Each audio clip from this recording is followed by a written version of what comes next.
Hello friends, मैं हूं Anita. Welcome back to our channel. I hope आप सब अच्छे होंगे। बारिश का मौसम आ चुका है। बारिश का मौसम सुहावने मौसम के साथ साथ बहुत सारी बीमारियां और गंदगी लेके आता है, तो जिसके लिए हमें अपने घर पे और अपने बच्चों पे स्पेशल ध्यान देना पड़ता है। अगर हम छोटी छोटी बातों का ध्यान दें तो ना हमारा घर भी गंदा ना होगा और हम बीमार भी नहीं पड़ेंगे। तो कुछ ऐसे छोटे छोटे टिप्स मैं आप लोगों के साथ शेयर करूंगी जो आप लोगों के लिए बहुत यूजफुल होगा। तो चलिए हम वीडियो स्टार्ट करते हैं। फर्स्ट टिप है कि आप आपके घर के मेन एंट्रेंस पे वहाँ पे आप डोरमेट लगा के रखें। आपके बाथरूम के बाहर, टॉयलेट के बाहर, और आपके घर में अगर बालकनी या गैलरी हो तो वहाँ पे, और किचन में सिंक एरिया के नीचे भी आप इस तरह से कोई भी एक कपड़ा बिछा के रखें। इसकी वजह से क्या होगा कि अगर हमारे पैर गीले रहेंगे तो हम उस पर पोंछ के अंदर आएंगे। इसकी वजह से हमारे घर में गीलापन नहीं होगा, जिसकी वजह से मॉइस्चर नहीं पकड़ेगा हमारे घर में और गंदगी भी नहीं फैलेगी। टिप नंबर 2 है कि आप आपके दरवाजे के मेन डोर के बाहर एक आप कोई भी बाल्टी या बकेट रखें, जिसकी वजह से जब हम कोई भी गीला छतरी लेके आएगा तो उसमें रख के फिर अंदर आएंगे तो उससे गीलापन नहीं होगा। नहीं तो हम छतरी लेके डायरेक्ट घर के अंदर आ जाते हैं, जिससे कि फ्लोर पूरा गीला हो जाता है।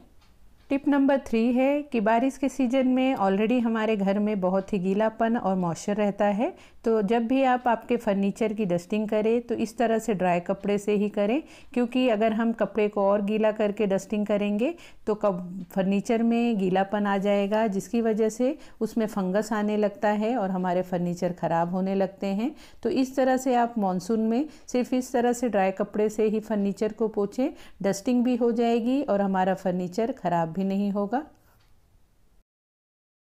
टिप नंबर 4 है कि बारिश के सीज़न में कपड़े अच्छे से सूख नहीं पाते हैं, क्योंकि वेदर में एक नमी होती है जिसकी वजह से कपड़े उतने ड्राई नहीं हो पाते हैं। उसकी वजह से कपड़ों में से स्मेल आने लगती है। तो इसके लिए आप क्या करें कि इस तरह से एक किसी भी टिश्यू पेपर में 2-3 नेपथलीन बॉल को इस तरह से उसे रैप करके आप कबर्ड में रखें, कहीं भी कपड़ों के बीच में या इस तरह से रख दें।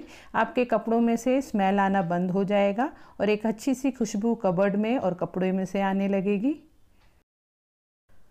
टिप नंबर 5 है कि बारिश के सीज़न में अक्सर हमारे दरवाज़ों के जो ये हिंजेस होते हैं, जहाँ पे इस तरह से इसके जॉइंट्स होते हैं, इसमें से आवाज़ आने लगती है खोलते बंद करते समय, जो सुनने में बहुत बेकार लगता है। तो इसके लिए हमें क्या करना है, इस तरह से हमारे घर में कंडीशनर सभी के घर में होता है, तो ये कंडीशनर को हमें लेना है। कोई भी कंडीशनर चलेगा, कोई भी ब्रांड का या कोई भी कंपनी का।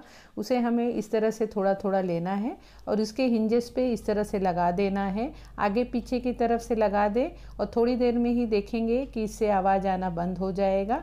बहुत ही अच्छा टिप है, एक बार आप इसे ज़रूर ट्राई करना। टिप नंबर 6 है कि अक्सर हम अपने बालकनी में बहुत सारे गमले और पौधे लगाए रहते हैं और बारिश होने की वजह से कंटिन्यू उसमें पानी पड़ता रहता है, जिसकी वजह से पानी से वो भर जाता है। अगर उसके जो ड्रेनेज की उसमें होल दिए रहते हैं वो पूरी तरह से जम जाता है और पानी जमा होने की वजह से उसमें से पेड़ हमारे ख़राब होने लगते हैं, पौधे, और वो सड़ने लगता है। और जिसकी वजह से पानी जमा होने की वजह से मच्छर मक्खियाँ भी उसमें बहुत ज़्यादा हो जाती हैं। तो इस तरह से आप 2-2, 4-4 दिन के बाद इस तरह से उसके होल को आप क्लियर करते रहें, जिसकी वजह से उसमें पानी जमा नहीं होगा और अच्छी तरह से हमारे पेड़ पौधे बढ़ेंगे और वो सड़ेंगे नहीं। टिप नंबर 7 है कि बारिश के सीज़न में अक्सर इस तरह के मोटे टॉवल सूखते नहीं हैं। इसे सूखने में बहुत टाइम लगता है और गीला हो जाने की वजह से जब इससे हम अपने बदन को पोंछते हैं तो एक खुजली होने लगती है हमारे बॉडी में। तो बारिश के सीज़न में आप इस तरह के पतले टॉवल का यूज़ करें। इस तरह के टॉवल बहुत जल्दी सूख जाते हैं और इसमें बिल्कुल नमी नहीं रह जाती है। टिप नंबर 8 है कि बारिश के सीज़न में आप इस तरह डस्टबिन में अंदर की तरफ आप न्यूज़पेपर फोल्ड करके थोड़ी सी मोटे लेयर में लगाएं। मैं यहाँ पे इस तरह का पेपर यूज़ कर रही हूँ। ये मुझे डीमार्ट में ग्रोसरी के टाइम मिलता है, तो इसे मैं वेस्ट नहीं करती हूँ, फेंकती नहीं हूँ, इसी का यूज़ करती हूँ। तो इसे डस्टबिन में आप अंदर की तरफ लगाएं, जिसकी वजह से जब भी हम इसमें ऊपर से इस तरह से आप डस्टबिन बैग लगाएं और जब हम इसमें डस्टबिन में हम कचरा डालेंगे तो कोई भी गीला कचरा होगा तो वो उसमें ऑब्जर्व हो जाएगा, जिसकी वजह से हमारे डस्टबिन को बार बार धोना नहीं पड़ेगा और उसमें से गंदी वाली स्मेल नहीं आएगी। टिप नंबर 9 है कि अक्सर बारिश के सीज़न में इस तरह के हमारे मैच बॉक्स में नमी पकड़ लेता है, तो उसकी वजह से वो जलते नहीं हैं।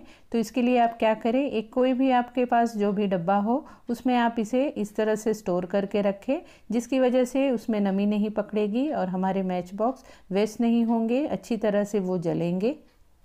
टिप नंबर 10 है कि अक्सर बारिश में हम मिर्ची या अदरक कुछ भी लाते हैं तो वो गीला होने की वजह से जब उसे हम धो के फ्रिज में रखते हैं तो वो उसमें से सड़न होने लगती है और सब्जियां हमारी सड़ जाती हैं। तो इस तरह से आप सब्जियों को अच्छी तरह से वॉश करके उसे किसी भी कॉटन के कपड़े में इस तरह से फैला के रख दें और थोड़ा सा इस तरह से उसे ऊपर से कपड़ों से थोड़ा सा पोंछ दें और थोड़ी देर इसे हम 1 से 2 घंटा सूखने देंगे। और सूख जाने के बाद फिर मिर्ची का आप इस तरह से डंठल निकाल के रखें। डंठल निकाल के रखने की वजह से ये बहुत ही टाइम तक टिकते हैं और उसे आप जिसमें भी स्टोर कर रहे हैं नीचे की तरफ आप इस तरह से टिश्यू पेपर या आप न्यूज़पेपर कुछ भी लगा के रखें, जिसकी वजह से अगर कुछ भी मिर्ची में थोड़ी बहुत मॉइस्चर रह जाएगा तो वो उसे ऑब्जर्व कर लेगा और ये काफ़ी टाइम तक इस तरह से रखने पे हमारे मिर्ची या अदरक बहुत अच्छी थे और बहुत टाइम तक टिकते हैं। अगर आपको मेरी ये वीडियो थोड़ी सी भी यूजफुल लगी हो तो प्लीज मेरे वीडियो को लाइक शेयर करना और अगर आप मेरे चैनल पे पहली बार विजिट कर रहे हैं तो चैनल को जरूर सब्सक्राइब कर लेना और साथ ही बेल का भी बटन जरूर प्रेस करना कि मेरी आने वाली अगली सभी वीडियो के नोटिफिकेशन आपको मिल सके। तो मिलते हैं फिर नेक्स्ट वीडियो में। Bye bye.